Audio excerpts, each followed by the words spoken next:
Estamos muy contentos, amados hermanos, muy contentos. Dios es maravilloso, Dios realmente nos llena nos colma de bendiciones todo el tiempo, se está manifestando. Y Él se manifiesta en nuestros corazones, en nuestra vida, amado hermano, para que podamos conocerlo. Hoy podemos decir, yo te conozco, Señor. Pero también podemos decir, quiero más de ti. Pero también podemos decir, te entrego mi vida, Señor. También podemos decir, te quiero servir, Señor. Gracias, Señor, por rescatarme, porque ahora podemos ver claramente lo que antes no podíamos, ahora lo podemos ver claramente, amados hermanos. Bueno, pues el capítulo 5 del libro de Juan nos habla de algo maravilloso. Es una sanación que no se esperaba. Es una sanación que el Señor Jesucristo provoca. Y me gusta mucho porque vemos cómo el Señor Jesús va a sanar a diferentes personas de diferentes formas para que no sea como si fuera solamente un tipo de sanación, como un cliché, ¿no? De que ve, haz esto y vas a ser sano. El Señor se va a manifestar en un momento realmente difícil para una persona y va a poner un ejemplo para que tú y yo podamos entender lo que es estar, pues, confundidos, distraídos, desviados de lo que es Dios. Poder estar a lo mejor buscando en normas, reglas, religiones, en supersticiones, que Dios pueda ayudarnos. Pero Él dice, no necesitas buscar en ese tipo de lugares, yo estoy aquí. Yo estoy aquí, solamente di la palabra y yo te voy a tocar de tal manera que vas a ser bendecido. Pero bueno, esta historia es muy impresionante y yo quisiera preguntar, hoy día, ¿ustedes creen que necesitamos a nuestro Señor Jesucristo actuando a favor nuestro? ¿Necesitamos la gracia de Dios? ¿Necesitamos el favor, el amor, la misericordia, el perdón de Dios? ¿Necesitamos los milagros? Amén. ¿Quién hace milagros? Solo Dios, amados hermanos. Hay muchos que imitan milagros, pero el que hace los milagros es Dios. El milagro es el obrar de Dios a favor de los problemas del ser humano. El obrar de Dios como consecuencia o a favor de las situaciones difíciles, problemas que podamos tener tú y yo. Así que hoy podemos decir, Señor, te necesito. Hoy, Señor, ven a mi vida. Hoy, Señor, haz un milagro en mi corazón. Hoy, Señor, haz un milagro en mi casa, en mi matrimonio, en mi trabajo, en mi escuela. Haz un milagro, Señor, porque Él hace milagros. Pero me encanta porque el apóstol Juan se está enfocando en que no busquemos a Dios por milagros, que lo busquemos a Él por lo que Él es, porque Él es Dios. Y no nos centremos en los milagros. Pero eso no quiere decir que Él no hace milagros. Él hace milagros. Y lo va a hacer de una manera increíble porque este hombre ni siquiera lo conocía, ni lo esperaba. Pero Él se manifiesta y tiene una razón de ser. El Señor Jesús siempre va a producir milagros con un propósito, o señales con un propósito. Él va a obrar en ti y en tu vida por un propósito. Él va a cambiar, a bendecir, a hacer lo que tú ni te imaginas con un propósito. O sea, es para tu bien, te va a bendecir, pero siempre va a pedir que esto te lleve a cumplir el propósito para que lo hizo el Señor. Y es, obviamente, ser conocido. Él quiere que lo conozcas. Ese tipo de milagros, ese tipo de señales, para que lo conociéramos, amados hermanos. Y para que conociéndolo pudiéramos tener vida en su nombre. Y bueno, acompáñenme al texto, por favor, capítulo 5. Vamos a leer, ya lo leyeron al principio, pero vamos a leer esta porción del verso 1 al verso 18. Recordemos que nuestro Señor Jesucristo vino a restaurar la gracia de Dios. Cuando hablamos de que Él vino a restaurar la gracia de Dios, es que Él es la gracia de Dios.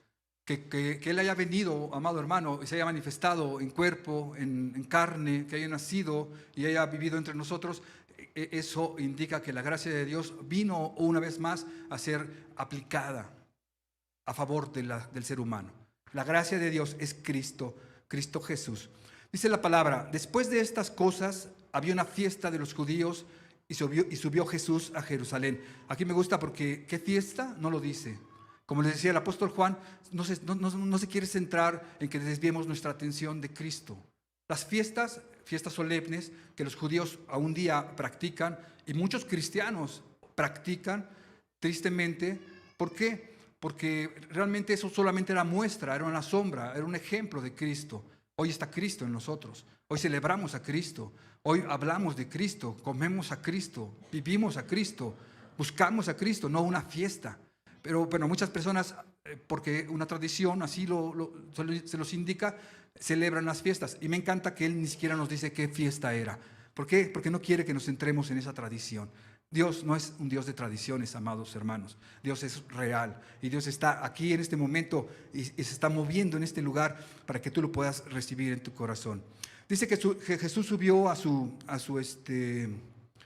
la fiesta, a Jerusalén. Dice, y hay en Jerusalén,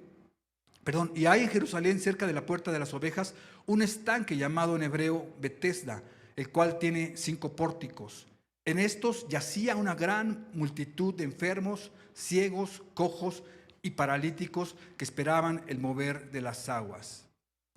Obviamente este estanque muy famoso, Betesda, en Jerusalén, en las puertas de las ovejas, una puerta que daba hacia el templo, donde pasaban los animalitos, las ovejas que iban a ir al sacrificio y las lavaban ahí para el sacrificio. En ese lugar había un estanque y ese estanque se llamaba Betesda. Y en ese estanque de Betesda había una gran multitud de, ¿qué dice? Cojos, ciegos y paralíticos que esperaban el mover de las aguas. Podemos ver una gran necesidad en ese lugar de personas que estaban esperando ser sanadas cuando subiera el nivel del agua. Que según dice aquí la palabra en el verso 4, porque un ángel descendía de tiempo en tiempo al estanque y agitaba el agua. Y el que primero descendía al estanque después del movimiento de las aguas quedaba sano de cualquier enfermedad que tuviese. ¿Por qué les digo que aparentemente? Porque realmente vamos a entender en esta historia que esto era una superstición. Esto era una superstición, no es la manera de obrar de Dios, no es la manera en que Dios sana, no es la manera en que Dios o su palabra nos indica que nosotros debemos actuar. Ellos iban a un estanque que dice que de vez en cuando subían las aguas porque un ángel agitaba las aguas y el primero que descendía era sanado de su enfermedad. Imagínense ese cuadro, amados hermanos. En vez de ser, porque se llama Betesda, quiere decir casa de misericordia. En vez de ser un lugar de misericordia, realmente era un lugar de inmisericordia. Porque imagínense, tantos enfermos, tantas personas demandando esa sanidad, con esa necesidad grande de ser sanados, y que solamente uno de ellos pudiera llegar al estanque y ser sanado. ¿Cómo se pelearían entre ellos? Los codazos, los empujones. Yo voy primero. Dios no obra así. Y vamos a entenderlo más adelante cómo es una superstición. Estos hombres estaban mal enseñados. Estos hombres estaban confundidos, desviados de la verdad. Estos hombres, gracias a los líderes religiosos, los maestros de la ley, estaban, como les dije, mal enseñados. Y esa falta de enseñanza, esa enseñanza equivocada, los había hecho supersticiosos. Los había hecho ignorantes de la palabra. No conocían a Dios, no buscaban un ángel, una superstición, porque se decía que de tiempo en tiempo subía el nivel de las aguas. Hoy los arqueólogos han estudiado y dice que ese estanque está conectado con otras fuentes, con otros estanques. Y era el motivo por qué de repente se iba al agua y regresaba el agua, porque andaba paseando por todos los estanques. Estaban conectados subterráneamente, ¿no? Pero bueno, en ese momento había una superstición. Y dice la palabra de Dios que obviamente pleitos, tensiones, empujones, codazos, todo lo que puedas pensar e imaginar pasaba en ese estanque. El verso 5 dice, y había allí un hombre que hacía 38 años que estaba enfermo. Cuando Jesús lo vio acostado y supo que llevaba ya mucho tiempo, así le dijo, ¿quieres ser sano? Fíjense, este hombre, 38 años, acostado ahí porque no lo podían, lo vamos a ver en el siguiente versículo, dice que todo el mundo le ganaba, cuando se quitaban las aguas, él quería llegar a las aguas, pero que entraba otro antes de él. 38 años en esta condición, 38 años esperando un milagro, 38 años queriendo zafarse de esa situación, de esa condición, de ese problema, estancado, limitado, estacionado ahí, en su problema, en su necesidad. ¿Por qué? Porque estaba buscando en el lugar equivocado. Estaba buscando, como les dije, en un lugar donde nunca iba a poder llegar. Era un paralítico. Tenía que recibir ayuda. Pero ¿quién lo iba a ayudar? No dice aquí que alguien iba con él y lo ponía ahí para que lo trataran de ayudar. No, estaba solo, estaba solo. Y dice la palabra que se encuentra con Jesús. Más bien Jesús lo busca. Me encanta porque Jesús lo busca. Este hombre ni sabía de Jesús, no lo conocía. Y le dice, ¿quieres ser sano? ¿Quieres ser sanado? Señor, le respondió el enfermo, no tengo quien me meta en el estanque. O sea, empezamos a ver que pone excusas. Esta mala información, esta falsa enseñanza lo había hecho o los había hecho hombres con espíritu de víctimas. Dice, no hay quien me ayude, Señor. No puedo. Este problema es más difícil. No tengo el dinero para salir de esta situación. No tengo la fuerza para poder vencer esta situación. No tengo quien me ayude, Señor. No tengo quien me lleve. O sea, victimizándose por el hecho de que estaba obviamente paralítico y no lo podían ayudar. Pero Jesús se le acerca y obviamente le dice, no tengo quien me lleve. Dice, entre tanto que yo voy, otro desciende antes que yo. Verso 8, Jesús le dijo, levántate, toma tu lecho y anda. Y al instante aquel hombre fue sanado y tomó su lecho y anduvo, y era día de reposo aquel día. Como les dije al principio, nuestro Señor Jesucristo estaba buscando enfrentar o confrontar a los líderes religiosos. En el principio, cuando vimos que Él convierte el agua en vino, y después cuando hace la limpieza del templo, y todas las señales que empezó a hacer en el libro de Juan, vemos que él rehuía a los judíos, rehuía la confrontación, rehuía el enojar o el pelear o el confrontar, enfrentar a los judíos. En este capítulo había llegado el momento de confrontarlos. En este capítulo había llegado el momento de enfrentarse a ellos para poder rescatarlos de su ignorancia religiosa. Ellos eran personas que buscaban hacer cosas para Dios por medio de mandamientos que ellos mismos habían exagerado, reglas, normas, religiosidad que ellos habían exagerado, y Dios sabía. Entonces Dios tenía que venir a ponerles un alto. Dios tenía que venir a ordenar. ¿Por qué? Porque estos líderes religiosos no solamente ellos estaban mal, sino que estaban desviando a todas las personas, al pueblo. El pueblo estaba aprendiendo de ellos. Y el pueblo estaba aprendiendo supersticiones. El pueblo estaba aprendiendo reglas, normas. Ellos habían exagerado las reglas. Nosotros sabemos, hemos platicado de cómo ellos no podían el día de reposo, caminar más de algunos pasos. Estaba prohibido. No podían cargar más de algún peso.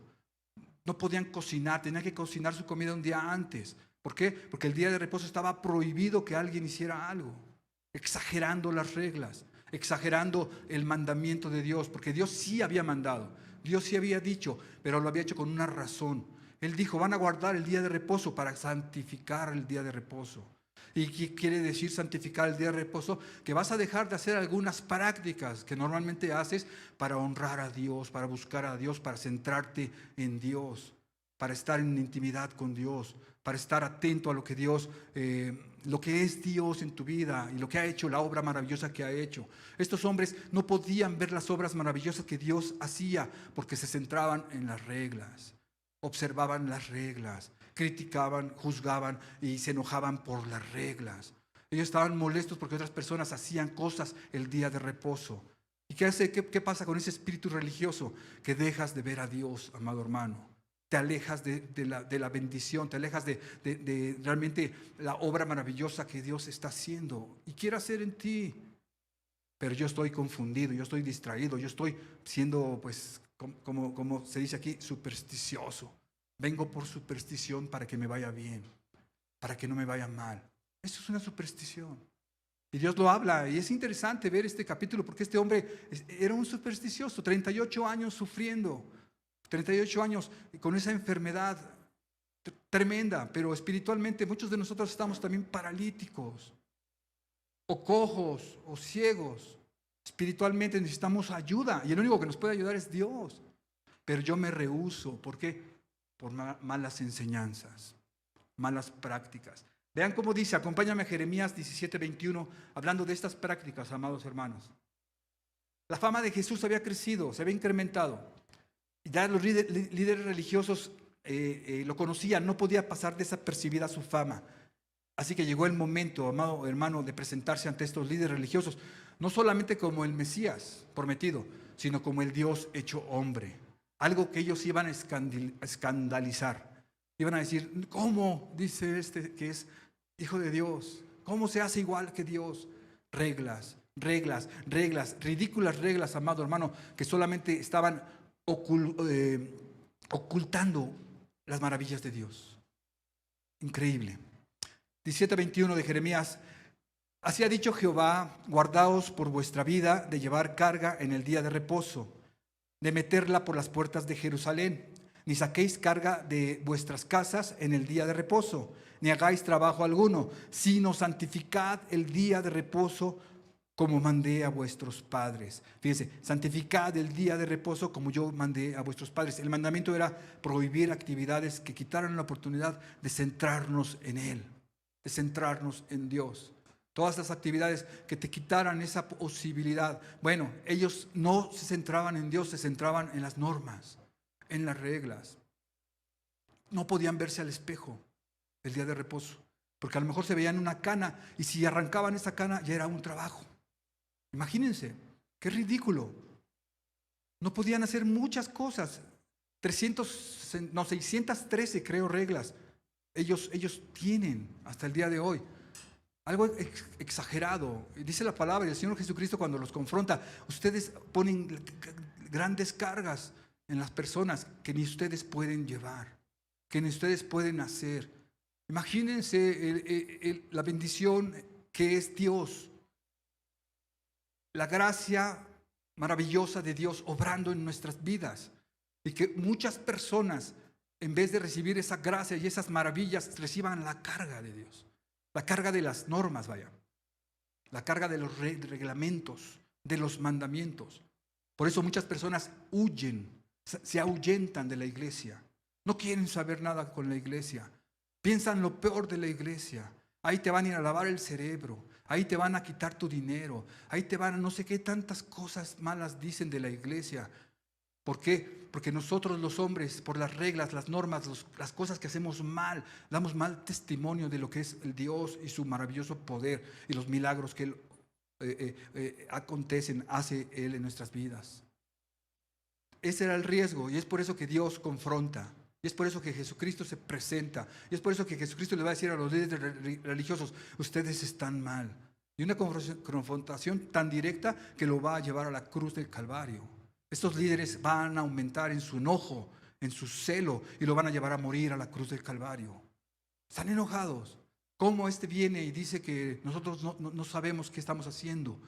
Si es como yo lo digo, si es como mis padres me enseñaron, si es como mi abuelo, es como Abraham. No, dice Cristo. Aprendieron mal.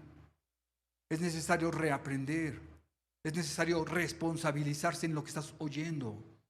Es necesario actuar en tu fe. Es necesario conocer quién te habla, que es Dios. Es necesario ver y saberte acercar a Él, porque si no, solamente lo estás haciendo de una manera religiosa. Tarde, temprano te cansa. Tarde, temprano te desanima, te desvía. Te vuelve, como dijimos, supersticioso. Había una superstición en este lugar. Había una superstición. Acompáñame a Lucas 14 en el verso 5, por favor.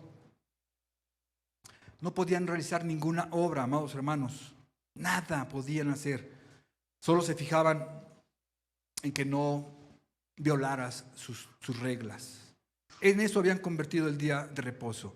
Vean cómo los confronta en Lucas 14:5, la palabra, obviamente es la palabra de Dios, es Cristo hablando, y dice: ¿quién de vosotros, si su asno o su buey cae en un pozo, no lo saca inmediatamente, aun sea día de reposo? Los confronta, dice: si ustedes le ponen más atención a los animalitos que a las personas, cuidan más a los animalitos que a las personas, ¿quién? Ustedes se enojan porque sanamos a un enfermo el día de reposo. Se enojan porque hicimos el bien. Se enojan porque tuve misericordia y gracia sobre esta persona que va a afectar a toda su familia para la gloria de Dios. Y se enojan. Ustedes sacan a sus animalitos que se encuentran en problemas. Si alguno cae en un pocito, ustedes van, aunque sea día de reposo, y los rescatan. Pero no les importan los hombres. Religiosidad, normas, reglas. desviación de la palabra, desviación de quién es Dios, amados hermanos, de Dios. Es lo que estaba pasando. Se gozaban más, amados hermanos, en cumplir reglas que en conocer a Dios.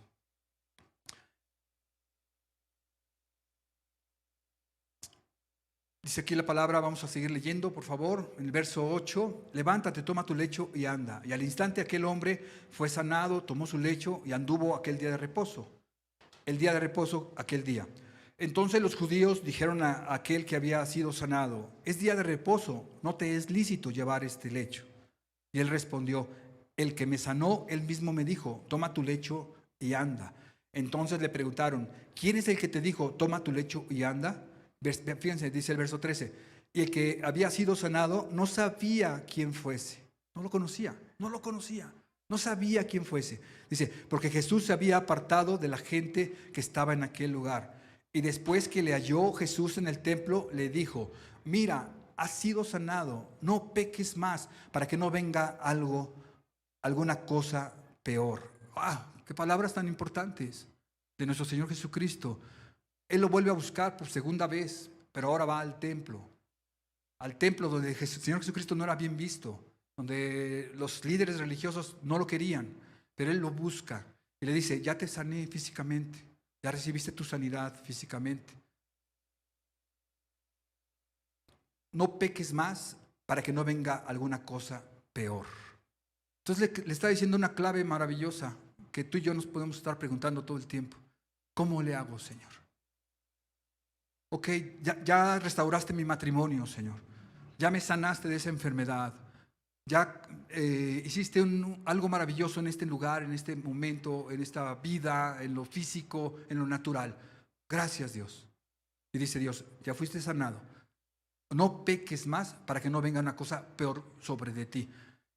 Este paralítico había estado 38 años prostrado, enfermo, dolido, en una condición horrible. Algo peor. Dice Dios, sí, hay algo peor. Yo vine a sanar, pero vine a salvar. No peques más. Señor, ¿cómo le hago? No peques más. Señor, ¿qué tengo que hacer? No peques más. Señor, la manera en que yo puedo acercar, no peques más.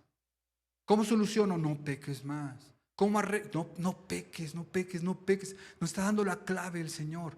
¿Por qué? Porque está bien, fuiste sanado físicamente, pero para mí lo más importante es tu sanidad espiritual, tu sanidad eterna. ¿Por qué? Porque va a haber un juicio, porque vamos a dar cuentas. Y porque tú puedes haber sido sanado en este momento, pero no alcanzar la vida eterna. A mí me interesa tu vida eterna. Es por eso que va a su encuentro y le sale una segunda vez y lo busca y le dice, no peques más para que no venga una cosa peor sobre de ti. Este hombre no lo entendió. Tristemente, amados hermanos. No lo entendió. Estaba lejos de Cristo. Estaba lejos de haber entendido algo, amados hermanos. Dice la palabra del Señor en el verso 15. Y el hombre se fue y dio aviso a los judíos que Jesús era el que lo había sanado. O sea, fue de chismoso. No entendió. Fue a acusarlo. A él le importaba más la sinagoga. A él le importaba más porque los líderes religiosos ya lo habían visto. Tú eres el que estabas paralítico. ¿Por qué fuiste sanado en el día de reposo? ¿Por qué llevas tu lecho en el día de reposo? Lo iban a expulsar de la sinagoga por haber hecho eso, por haber obrado en el día de reposo. Entonces él dice, yo le tengo que echar la culpa a alguien. Alguien me tiene que solucionar este problema, ¿no? Pues el que me sanó. Y dice que cuando el Señor Jesucristo vino y le dijo, no peques más, él no entendió. Para que no venga algo peor. Señor, ¿qué puede ser peor que 38 años postrado? No lo entendió que hablaba de la vida eterna. No lo entendió. Y va y lo acusa. Dice, fue y les dijo que Jesús era el que lo había sanado. El verso 16. Y por esta causa los judíos persiguieron a Jesús y procuraban matarle, porque hacía estas cosas en el día de reposo. Jesús les respondió, mi Padre hasta ahora trabaja y yo trabajo. Me encanta también esto, porque amados hermanos, ¿cómo no vamos a hacer el bien en el día del Señor? Si estamos mostrando, estamos expresando su carácter, su misericordia, su bondad. Imagínate que en ese día tú te quedes con la palabra que le puedes dar a una persona que le va a ayudar, que la va a bendecir. Dios no puede descansar, amados hermanos. Él bendice y está bendiciendo por la eternidad. Imagínate un día sin Dios. Imagínate un día sin las bendiciones a tu vida. Imagínate un día, amado hermano, sin que Dios esté pues interviniendo en tanta maldad en este mundo. No es posible. Dice, mi Padre hasta ahora trabaja y yo trabajo. No lo entienden tampoco. Dice el verso 18, por esto los judíos aún más procuraban matarle, porque no solo quebrantaba el día de reposo, sino que también decía que Dios era su propio Padre, haciéndose igual a Dios. Wow. Haciéndose igual a Dios. ¿Qué hicieron los líderes religiosos? No entendieron, no aprendieron, no se dejaron confrontar. Al contrario, esto los motivó a enojarse más. Esto hizo que todo explotara, vaya, pero esto era, recuérdalo, un plan de Dios, el propósito de Dios para enfrentar a estas personas, pero no solo a estas personas, a ti, amado hermano, a mí también, porque muchos de nosotros podemos caer en este tipo de conducta equivocada. Muchos de nosotros podemos estar aquí, amados hermanos, buscando lo equivocado. Y dice Dios, yo vengo a corregir. El que tiene oídos para oír, oiga lo que dice el Señor. Él viene a corregir, amado hermano. Ninguno de nosotros podemos decir, yo estoy bien. No, no estamos bien. Necesitamos un milagro. Así como Él convirtió el agua en vino, amado hermano, y así como Él sanó al hijo del noble y le dijo, tu hijo vive, y él creyó la palabra, tú y yo lo necesitamos. Así como esa viuda que no tenía nada y estaba para dejarse morir, tenía un poquito de harina y de aceite, y va el profeta Elías y le dice, hazme a mí primero esa torta, y después dice, solo tengo esta parte de harina y de aceite para hacer una torta y dejarme morir con mi hijo. Hazme primero a mí, le dice. Y dice que le hizo, obedeció la palabra e hizo primero al profeta y no escaseó la harina ni el aceite por años. Dios interviniendo, haciendo milagros a favor de nuestras necesidades. La otra viuda, recuerden, que muere su esposo y era un hijo de los profetas. Y dice la palabra que ella va al profeta Eliseo y le dice, Señor, mi esposo quedó con muchas deudas. Y viene el acreedor y se quiere llevar 2 de mis hijos para que sean sus esclavos. Y él le dice, ¿qué tienes? Dime qué tienes. Solo tengo un poquito de aceite en una tinaja. Qué precioso Dios, interviniendo a favor nuestro, amados hermanos, siempre. Te pregunta ahorita en este momento, ¿qué tienes? ¿Qué tienes? Y tú tienes que ser sincero con Él y decirle lo que tú tienes. Y dice la palabra del Señor que Él dice, pide vasijas a todos tus vecinos, muchas vasijas. Traigan vasijas. Y ellos fueron, pidieron vasijas, llenaron la casa de vasijas y empezó, dice, del aceite que tienes empieza a llenar todas las vasijas. Se llenaron todas las vasijas, un milagro maravilloso. La obra milagrosa de Dios, amados hermanos, que hoy día sigue haciendo en nuestras casas, a favor nuestro. Llenaron las vasijas y dice que cuando ya se acabó las vasijas, ya no hay más vasijas, ya no hay más vasijas. Todos los vecinos nos prestaron sus vasijas. Cesó el aceite. Fueron con el profeta y el profeta le dijo, paga al acreedor y con lo que te sobre, vive tú y tus hijos. Imagínense la multiplicación maravillosa de Dios. Él es Dios y Él es bueno y Él es lleno de misericordia y de gracia. Él sigue siendo. Nosotros los hombres corrompemos su palabra. Nosotros los hombres nos equivocamos, enseñamos mal, confundimos a las personas. Nosotros los hombres hacemos que la gente no crea en el Señor. Detenemos, amados hermanos, la fe de las personas por medio de enseñanzas equivocadas.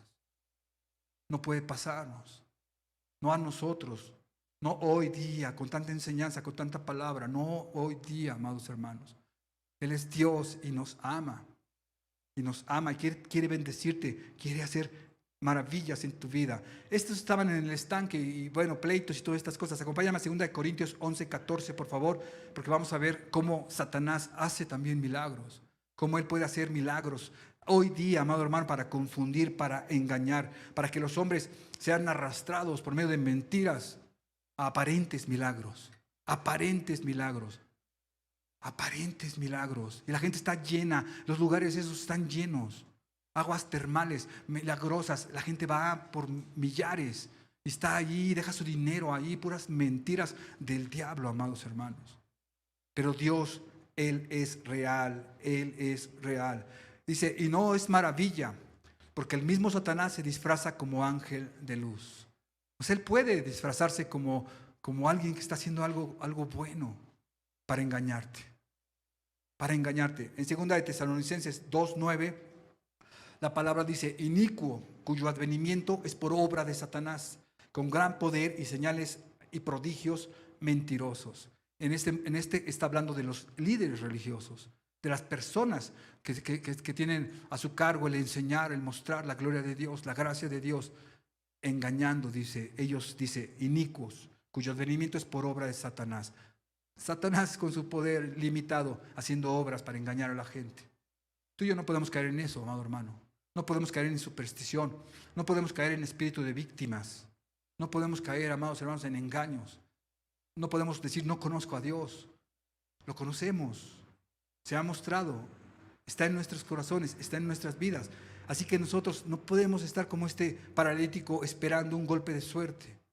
Esperando, amado hermano, que un día ocurra algo maravilloso, que venga una gran bendición especial, algo mágico. No, Él ya vino. Él mora en nosotros. Él está en mi corazón. ¿Yo cómo voy a estar esperando un golpe de suerte? ¿Yo cómo voy a estar esperando que un día algo pase bueno en mi vida? ¿Yo cómo voy a estar esperando? ¿Cómo voy a estar detenido con el mismo hábito? Allí detenido, literalmente estancado, como este hombre, por 38 años, en los mismos hábitos, en los mismos pecados, en los mismos problemas, en la misma desilusión, en la misma desgracia. ¿Por qué? Si ya vino el Señor, si el Señor mora en mi corazón. La gracia, amados hermanos, como dije al principio, vino el Señor Jesús a restaurarla. Él vino a restaurar la gracia de Dios. Hoy yo necesito los milagros, necesito a Cristo. Es el que necesito, es a Cristo. Él es la gracia, Él es la gloria. Este estaba detenido en su religión y no va a cambiar nada, amado hermano, a menos que conozcamos la verdad. Acompáñame por favor a Romanos 5, verso 1 y 2. ¿Cómo le da esperanza, le da una seguridad, no algo tentativo, le da la seguridad, la certeza de que Él es Dios y nos lo da a nosotros, amados. Dice, justificados pues por la fe tenemos paz para con Dios por medio de nuestro Señor Jesucristo, porque también tenemos entrada por la fe a esta gracia. ¿Tenemos qué? Entrada, amados hermanos, por la fe a esta gracia, a Cristo, a la gracia, al favor, a la bendición de Dios en su persona. Dice, a esta gracia en la cual estamos firmes y nos gloriamos en la esperanza de la gloria de Dios. ¿Qué? Nos gloriamos en la esperanza. Tú y yo tenemos esperanza, amados hermanos. Tú y yo sabemos a quién acudir. Tú y yo sabemos quién hace milagros. Tú y yo sabemos quién obra poderosamente en nuestros corazones. ¿Por qué dice aquí? Nos gloriamos en la esperanza de la gloria de Dios. Tú y yo somos la gloria de Dios, amados hermanos.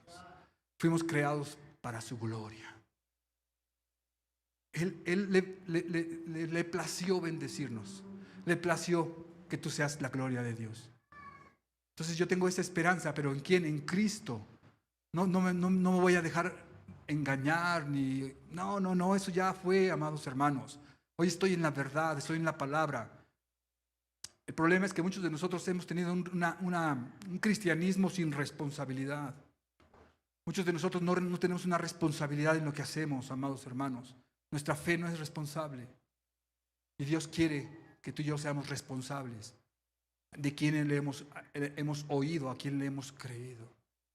Es Dios. Es Dios que te ama, que te ama, que te ama. Y que te lo sigue diciendo, amado hermano. No pongas excusa, no tengas espíritu de víctima. Este hombre estaba atrapado en cadenas mentales. No podía salir de sus pensamientos. No podía romper esas cadenas que se ponen en nuestras mentes. Solo Cristo puede, amados hermanos. Pero te dice, responsabilízate en tu parte. Haz tu parte. Haz tu parte. Ahorita con los varones platicábamos y hablábamos de ese versículo que dice, si tu ojo te es ocasión de caer, sácalo y échalo de ti. Algo importante, porque veíamos que es algo muy difícil o doloroso, complicado, quitar uno de nuestros miembros para poder seguir a la vida eterna, pero es mejor, dice, que te quites un brazo o la pierna, si eso es ocasión de caer, para que llegues a la vida eterna. O sea, nos está hablando de una responsabilidad, nos está hablando de que nosotros tenemos que tener, amados hermanos, un esfuerzo, una dedicación en buscarlo a Él y dejar el pecado de nuestras vidas. A dejar el pecado de nuestras vidas. Este hombre estaba pidiendo, no sabía, no podía, no va a ocurrir nada, llegan primero que yo, estoy dependiendo de las circunstancias, no tengo esto, no tengo lo otro, no puedo salir del problema, a mí nunca me ha pasado nada bueno. Pensamientos equivocados. Y dice la palabra en Mateo 7:8, porque todo aquel que pide recibe, el que busca halla, y al que llama se le da, se le abrirá. Entonces Dios nos pide y nos dice con estos versículos que nuestra acción debe ser continuo. El buscarlo es continuo, el pedir es continuo. Habla de una relación, estar relacionados con Él, una sola carne, Él en nosotros, Él vive en nosotros, Él en nosotros, la esperanza de vida. Entonces cuando tú estás en Cristo, cuando yo estoy en Cristo, todo el tiempo estamos, amados hermanos, meditando en Él, pensando, caminando, buscándolo a Él. Así que bueno, no te acostumbres a tu situación. En otras palabras, no permitas que te roben lo que Dios ha pensado darte a ti o tiene para ti. No permitas, amado hermano. Necesitamos activarnos por medio de la obediencia a su palabra. Acompáñame para terminar en Mateo 8:12, por favor. Mateo 8:12.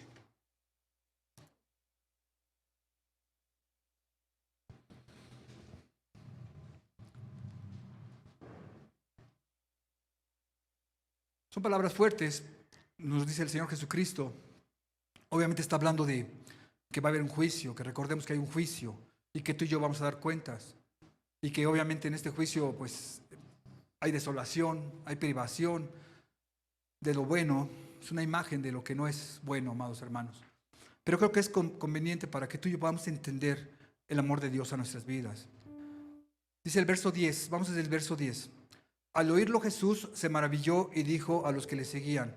Está hablando del siervo de un centurión, al cual había sanado él a su siervo. Y le dijo a los que le seguían, de cierto os digo, que ni aún en Israel he hallado tanta fe. Y os digo que vendrán muchos del oriente y del occidente y se sentarán con Abraham, e Isaac y Jacob en el reino de los cielos. Mas los hijos del reino serán echados en las tinieblas de afuera, allí será el lloro y crujir de dientes. Este castigo eterno, amado hermano, comparado sobre esa sanación momentánea que Jesucristo había hecho con este paralítico, no tiene ninguna comparación. Dios quiere librarnos eternamente, amado hermano, de una vida eterna en confusión, en dolor, en crujir de dientes. Él vino a salvar de la ira de Dios. Sí te va a sanar, sí va a arreglar, sí va a solucionar, porque te ama y sabe que tú necesitas ser bendecido en este lugar. Pero lo que más le importa es tu alma, amado hermano. Y dice, no peques más para que no venga sobre ti una cosa peor. No hay nada peor que el castigo eterno. No hay nada peor. Y Dios dice, no peques más. Tú y yo tenemos que saber que Él vino a hacernos libres del pecado, amado hermano. Él vino a librarnos de la condición pecaminosa. Si estamos en Él, somos libres. El pecado no tiene dominio. El pecado no hace nada, no puede.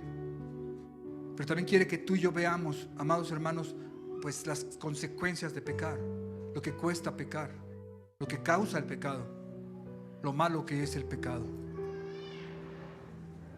Tenemos que huir, amados hermanos, del pecado, separarnos del pecado. Él es grave, el pecado es grave. Tenemos que zafarnos. Dice, la paga del pecado es muerte, mas la dádiva de Dios es vida eterna en Cristo Jesús. Entonces podemos ver y decir, gracias Padre, porque tu dádiva en Cristo Jesús es para vida eterna. Es el regalo que hoy tenemos tú y yo. tenemos la certeza y la seguridad de esa condición espiritual, esa vida en Él, en esa vida eterna, en esa vida de salvación, librados de la maldad. Pero te pide y me pide a mí: no peques más, no peques más. Es que, Señor, no te justifiques. Es que, Señor, no pongas excusas. Es que, Señor, aprende a verme a mí, a conocerme a mí, a oírme a mí. Fíjate, o busca aprender claramente sobre mí, sobre mi amor, sobre mi gracia, sobre lo que yo soy y quiero hacer en tu vida. No te limites, no te estorbes, no te distraigas con una religión, con una norma, con una regla absurda. Yo no soy eso, dice Dios. Yo no soy esa regla absurda. Yo soy poderoso y te amo, dice Dios. Y quiero lo mejor para tu vida, no hoy, por la eternidad. Él es Dios, hace milagros, es soberano. A Él toda la gloria, amados hermanos. Vamos a ponernos de pie y le damos gracias al Padre Celestial. Precioso Señor, gracias, Padre, por este domingo que nos permites reunirnos como tus hijos para oír tu palabra, Señor. Gracias, amado Señor, porque tú has sintonizado, Señor, nuestros oídos para oírla. Y hoy escuchamos, Dios. Hoy podemos decir: escuchamos, Señor. Y queremos, Padre Celestial, pues, primeramente pedirte perdón si por alguna vez o veces, ocasiones hemos venido acercado a ti, Señor, una forma incorrecta, buscando señales, buscando milagros, o solamente, Señor, buscando cumplir reglas. Perdónanos, Dios. Perdónanos, Padre. Hoy entendimos, Padre, que tú eres real, que tú estás vivo, que tú moras en nuestros corazones, Señor, y que tú nos estás llevando, Señor, a expresar una vida, Padre Celestial, llena de ti, y no una religión obsoleta, una religión seca, una religión vacía, Señor, que solamente trae dolor y carga a las personas. Gracias por librarnos, Señor, de la ignorancia. Gracias por hablar a nuestras vidas, a nuestros corazones, amado Señor. Gracias, Padre Celestial. Te pido que bendigas a tu iglesia, Señor. Bendice a cada uno de mis hermanos. Bendice a cada uno de mis hermanos que están aquí, Señor, escuchando tu palabra, sus casas, sus trabajos, Señor. Sé tú, Señor, haciendo milagros. Esperamos, Padre, necesitamos tus milagros. Tú eres el milagro, Señor Jesús. Así que bendícenos con tu milagro, que es tu presencia en nuestras vidas, amado Padre. Llénanos más de ti. En el nombre de Jesús te doy gracias, Padre, y te alabamos. Al estar en la presencia de tu divinidad y al contemplar la hermosura de tu santidad, mi espíritu se alegra en tu majestad. Te adoro a ti, te adoro a ti. Cuando veo la grandeza de tu dulce amor y compruebo la pureza de tu corazón, mi espíritu se alegra en tu majestad. Te adoro a ti. Vamos, dile. Te adoro a ti.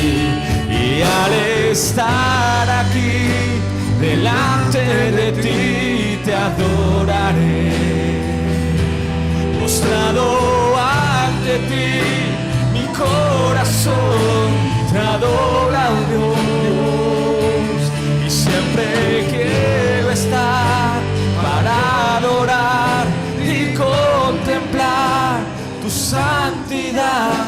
Te adoro a ti, Señor, te adoro. adoro a ti. Al estar, vamos, dile. Al estar en la presencia de tu divinidad y al contemplar la hermosura de tu santidad, mi espíritu se alegra en tu majestad. Te adoro a ti, te adoro a ti. Cuando veo, dile, cuando veo la grandeza de tu dulce amor y compruebo la pureza de tu corazón, mi espíritu se alegra en tu majestad. Dile, te adoro, Señor, te adoro a ti, te adoro a ti. Y al estar aquí delante de ti, te adoraré, postrado ante ti, mi corazón te adora, oh Dios, y siempre quiero estar para adorar y contemplar tu santidad. Te adoro a ti, Señor, te adoro a ti.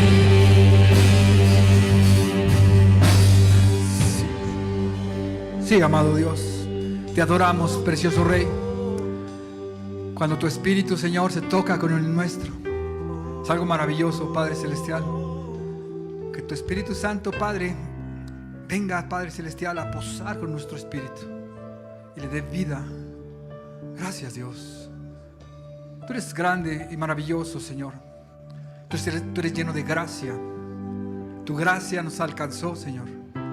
Tu gracia, Padre Celestial, nos sostiene, nos perdona, nos levanta. Tu gracia nos dice, Señor, que tomaste nuestro lugar en la cruz. Tu gracia nos habla, Señor amado, de oportunidades. Tu gracia nos habla de lo bueno, Señor, de lo bendecido, de lo abundante. Oh Dios amado, en ti somos, amado Señor. En ti vivimos, en ti nos movemos. Tú eres todo, Señor amado. Hoy podemos decir, Padre, ya entendí. Se trata de yo por ti, de darte mi vida a ti, Señor, de entregarme a ti. Así que toma mi vida, tú eres Dios, tú eres grande y creo y confío en cada promesa, Señor. No más estar argumentando, no más ser sabio en mi propia opinión, no más, Señor. Me rindo a ti, el Dios Todopoderoso, dándote honra y gloria, Padre. Gracias, Padre, por este tiempo, Señor, que nos das. Recibe toda la gloria y todo el honor en el nombre poderoso de Jesús. Den un aplauso a Dios. Gracias, Señor. Gracias, Señor. Gracias, Padre. Nos despedimos de la transmisión. Gracias, amados.